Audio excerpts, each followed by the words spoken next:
Всем доброй ночи. Итак, друзья мои, вот уже несколько дней пытаюсь выставить этот ритуал, никак не получается. Много дел, постоянно руки не доходят. Итак,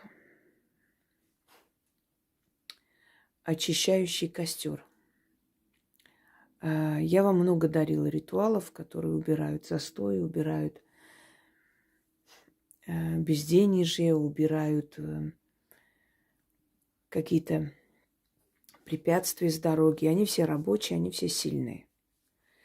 Но у каждого, естественно, своя энергия, знаете, память крови, родовая память. Поэтому каждому человеку подходит свой заговор, свой ритуал.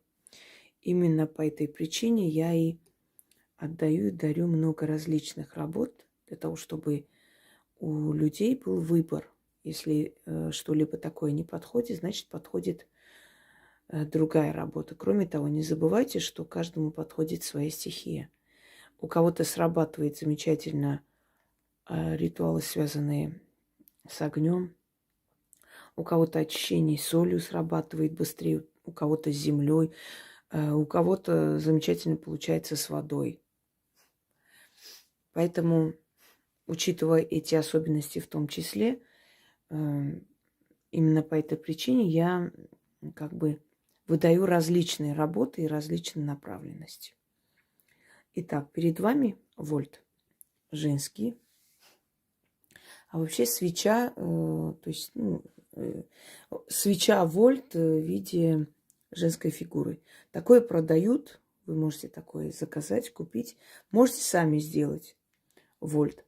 Но, естественно, для мужчин это мужской вольт, для женщин женский. И он должен быть похож на человечка. Половые признаки не обязательно, но похоже на человеческое. 2 руки, 2 ноги, то есть человек, голова и прочее. Слепить можете сами. Друзья мои, в работах, в ритуалах для практиков там есть такая особенность именование вольта или по-другому называется крещение. Оно к христианству никакого отношения не имеет, но как бы инициализация этого вольта. Но там совершенно другие работы. Там берется мумия человека, иногда фотография сжигается, перемешивается и подготавливается или изготавливается вольт. Иногда эту фотографию оборачивают вокруг свечи и сжигают по-разному. Вам это не обязательно, но есть несколько обязательных условий. Первое. Вольт может быть любого цвета, здесь разницы никакой. Первое. Вы должны на нем, на этой фигурке восковой, написать свое имя, дату рождения. Полное имя по паспорту. Не так, как вас называют или как ласкательно, полное имя по паспорту. Обматываете черной ниткой. Вот таким образом, чтобы вот были обмотаны руки, ноги. То есть вы показываете некое такое препятствие в жизни. Понимаете, как человек говорит, меня как по рукам и ногам связали, у меня ничего не получается, я ничего не могу сделать, за что не берусь, ничего не выходит и так далее. То есть это жизненные препятствия. Я вам уже говорила и объясняю много раз. Люди, которые пользуются моими работами, у них все может идти замечательно, отлично. И как только они отличились тем, что у них удачная полоса началась, а люди наблюдательные, прекрасно видят, замечают перемены в вашей жизни, может начаться зависть. У вас может кто-то побывать и в гостях, после этого вы можете почувствовать, что у вас как будто бы удачу украли. И такое может быть составляющей. То есть все шло нормально, все хорошо, застой. Зависть, сглазили. Вы сами себе сглазили, лишнего начали говорить, а удача любит тишину, поменьше говорить и болтать. Ой, так хорошо, все у меня получилось. Прекрасно, замечательно. Нет, когда вы делитесь результатом, это совершенно иное. Потому что вас не знают, не знают, как вас зовут, даже узнают, вас не видят воочию. Слушают ваш рассказ. Это вдохновляет человека. А когда ты показываешь там бриллиантовое кольцо кому-нибудь из своих подруг, как там, заядлых подруг. И говоришь, вот мой муж подарил на день рождения или там на 20-летие совместной жизни и все прочее. И у них глаза сверкают, кривая улыбка. Мог бы и получше подарить, а сами думают, а мне даже такое не дарили. И после этого раз и у вас все остановилось. Это совершенно иное. Это все означает, что чужая, черная, негативная энергия просто пришла в вашу жизнь и приостановила все. Это имеет место быть. Так вот, в таких случаях, вместо того, чтобы переживать, плакать, сидеть там, биться об стены, что у меня все было хорошо, и что теперь делать, берете и делаете подобные работы, которые вам даны. О черной зависти есть ритуал, есть жечь застой, да. Что еще у нас? Убрать нищету, изгнать горемыку и так далее. Очищайтесь обязательно от этого. И после только проводите ритуалы на удачу и прочее. Потому что пока вы не изгоните энергию, эту черную энергию, да, привлекать что-либо, ну не то, что бесполезно, сработает очень слабо. Итак, соль, которая всегда символизирует очищающую материю, потому что соль, он вбирает в себя всю вот эту вот черноту, черную энергию, поэтому солью очищались испокон веков. И соль стоила очень дорого, поэтому, знаете, соль была сродни серебру. И поскольку вот это такой дорогой продукт, когда-то, некогда, из-за соли иногда бунт поднимали. Вот такой вот дорогой продукт, он редко находился, то есть тяжело добывался и был очень дорогой. И считалось, что если жертвуешь духом такую дорогую, ну не вещь, а дорогой материал, дорогой продукт, ингредиент, значит, эта жертва будет принята. И тем более, что кристаллы соли обладают очищающей энергией, силой. Соль, вольт в виде человека можете слепить сами. Значит, нужно обмотать черной шерстяной ниткой, обязательно из шерсти, не другой. В других ритуалах подходят другие. Здесь именно шерсть. Далее. 6 черных восковых свечей. Прошу не спрашивать у меня, где найти, а что делать, а можно ли фломастером красить. Нет. Воск должен быть черный, у него особая энергия. И работать сильнее. Я здесь сделала по стилю своей прабабушки. Она ставила свечи в зерно или в пшено, или в ячмень, одним словом. Считалось, во-первых, они лучше держатся, и считалось, что вся темная черная энергетика поглощается ячменю, а потом она это все, естественно, выкидывала. И знаете, что самое интересное? Обычно ячмень, когда кидаешь, или пшеницу, прорастает. Везде прорастает. А вот после этих чисток и прочее из-под свечей не растет. Такое ощущение, что из них вытягивалась жизненная сила, энергия жизни. Это все серьезно, это все реальность, это все есть, это все испокон веков было, это все работает. И поэтому ко всему этому относитесь серьезно. И соблюдайте все эти меры предосторожности, которые вам сказаны, и все вот эти особенности ритуалов и, скажем так, все условия.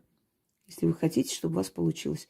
Это так, просто для освещения, чтобы лучше было видно все действия, которые я делаю.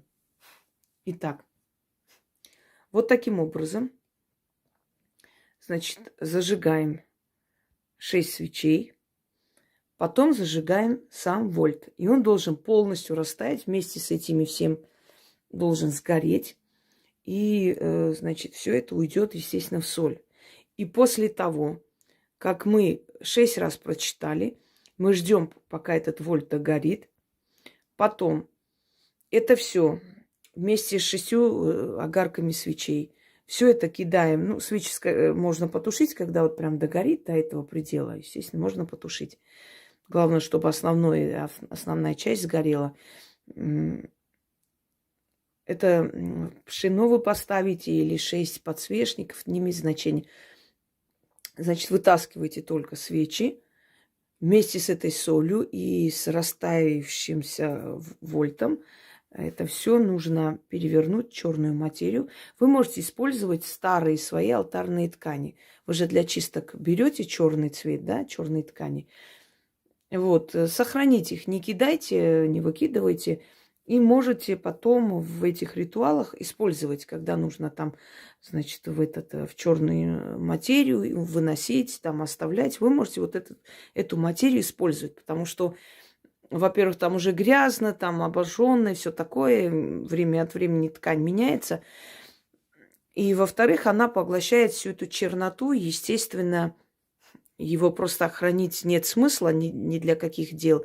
А вот для таких вот работ, для таких чисток выносить, он замечательно подходит. То есть этот материал можете использовать в таких вот целях. Зажигаем вольт. Вы можете этот вольт слепить из скольких свечей хотите. Как вам удобно его слепить, так и слепите. То есть если вам 5 свечей понадобилось, можете все. Главное, чтобы наверху был фитиль, чтобы эта свеча общая, уже вольт свеча, она начала гореть, чтобы она горела. То есть приспособьте. Или закажите, есть такие, ну сейчас таких магазинов магии, мне кажется, везде полно. То есть даже тут искать не нужно. И везде есть подобные, скажем, атрибуты, свечи и все, что нужно для подобных работ. Сейчас все есть. Раньше люди своими руками все делали, передавали заодно и свою энергию. Сейчас можно готовые купить. Знаете, по силе равны ли? Если правильно сделаете ритуал, в принципе, особой разницы нет. Главное здесь сделать правильно. Читайте 6 раз. Когда будете читать, будет такое ощущение покалывания, как будто вот по лицу вот проходит, как комары кусают. Начинает вот это вот покалывание всего тела. Лихорадить начнет, может затошнить, может вырвать, потому что вы отрываете от себя эту черную энергию.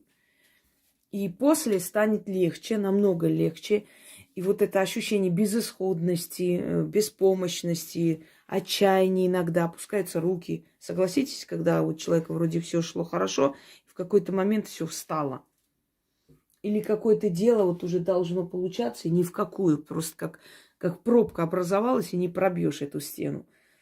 Вот в таких случаях это все очищается. В течение 2-3 дней все встает на свои места. Если все сделаете правильно. Выносить можно на следующий день, или в тот же вечер, или тот же день. Значит так, про Луну не спрашиваем.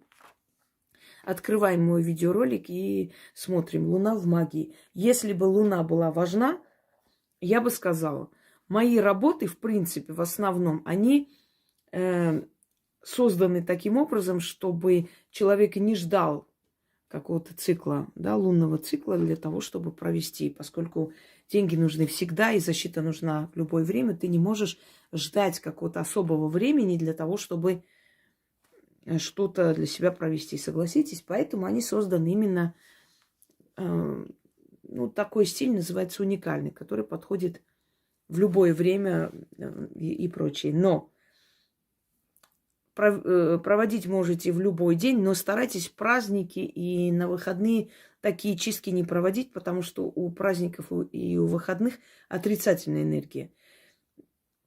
Потому что мы знаем, что человечество в основном праздновать не умеет. Это пьянки, это, скажем, скандалы и прочее. И у праздников и выходных энергия не очень хорошая. То есть неподходящая. Но если прям вот не втерпешь, можно провести, но сработает не так. Не так сильно. Ничего плохого не будет, но он не так сильно. Постарайтесь избегать праздников и выходных. И, значит, провести в темное время суток. Это обязательное условие. то есть ночью, глубокой ночью, вечером, когда еще солнце не взошло или когда уже солнце село. В это время особенно сильно получается. Начнем. Костер жертвенный, огонь спасительный, к тебе обращаюсь. Плитку, что мне дорогу закрывает, отжигай. Невидимые препятствия сжигай, испепели. То, что связало меня по рукам и ногам, что меня на месте держит и идти не дает. Костер жертвенный, пылай. Искры жаркие на 4 стороны метай. Дороги мои огнем расчищай. Закрытые пути мои открывай. Сгори нищета, сгори маята, сгори застой. Обратись во прах. Как дым уходит неудержимо, так неудержимо уйти неудача. За черные горы, за бесплодные пустыни, где люди не ходят, где гады не ползают, где кони не бродят. Сгори плитка, черная нитка, сгорите препятствия, дорога откройся, дорога откройся, дорога откройся. Свершилось, заклято. Костер жертвенный, огонь спасительный, к тебе обращаюсь. Плитку, что мне дорогу закрывает, отжигай. Невидимые препятствия сжигай. Испепели то, что связало меня по рукам и ногам, что меня на месте держит и идти не дает. Костер жертвенный, пылай, искры жаркие на 4 стороны метай. Дороги мои огнем расчищай, закрытые пути мои открывай. Сгори нищета, сгори маята, сгори застой, обратись во прах, как дым уходит неудержимо, так неудержимо уйди неудача. За черные горы, за бесплодные пустыни, где люди не ходят, где гады не ползают, где кони не бродят. Сгори, плитка, черная нитка, сгорите препятствия, дорога откройся, дорога откройся, дорога откройся. Свершилось, заклято. Немного кружится голова в такой момент. Костер жертвенный, огонь спасительный, к тебе обращаюсь. Плитку, что мне дорогу закрывает, отжигай. Невидимые препятствия сжигай. Испепели то, что связало меня по рукам и ногам, что меня на месте держит и идти не дает. Костер жертвенный, пылай. Искры жаркие на 4 стороны метай. Дороги мои огнем расчищай, закрытые пути мои открывай. Сгори нищета, сгори маята, сгори застой. Обратись во прах. Как дым уходит неудержимо, так неудержимо уйди неудача. За черные горы, за бесплодные пустыни, где люди не ходят, где гады не ползают, где кони не бродят. Сгори плитка, черная нитка, сгорите препятствия. Дорога откройся, дорога откройся, дорога откройся. Свершилось, заклято. Костер жертвенный, огонь спасительный, к тебе обращаюсь. Плитку, что мне дорогу закрывает, отжигай. Невидимые препятствия сжигай. Испепели то, что связало меня по рукам и ногам, что меня на месте держит и идти не дает. Костер жертвенный, пылай. Искры жаркие на 4 стороны метай. Дороги мои огнем расчищай, закрытые пути мои открывай. Сгори нищета, сгори маята, сгори застой, обратись во прах. Как дым уходит неудержимо, так неудержимо уйди неудача. За черные горы, за бесплодные пустыни, где люди не ходят, где гады не ползают, где кони не бродят. Сгори, плитка, черная нитка, сгорите препятствия, дорога откройся, дорога откройся, дорога откройся. Свершилось, заклято. Костер жертвенный, огонь спасительный. К тебе обращаюсь, плитку, что мне дорогу закрывает, отжигай. Невидимые препятствия сжигай. Испепели то, что связало меня по рукам и ногам, что меня на месте держит и идти не дает. Костер жертвенный, пылай, искры жаркие на 4 стороны метай. Дороги мои огнем расчищай, закрытые пути мои открывай. Сгори нищета, сгори маята, сгори застой, обратись во прах. Как дым уходит неудержимо, так неудержимо уйди неудача. За черные горы, за бесплодные пустыни, где люди не ходят, где гады не ползают, где кони не бродят. Сгори, плитка, черная нитка, Сгорите препятствия, дорога откройся, дорога откройся, дорога откройся, свершилась, заклято. По-моему, 6 раз прочитал. Но учтите, если вы возьмете вот такую свечу, эта свеча будет гореть долго. Поэтому это тоже учитывайте, на всякий случай. Всем удачи, всех благ и пользуйтесь, меняйте свою жизнь. Все в ваших руках. Просите, и силы вам помогут. Всем всего хорошего.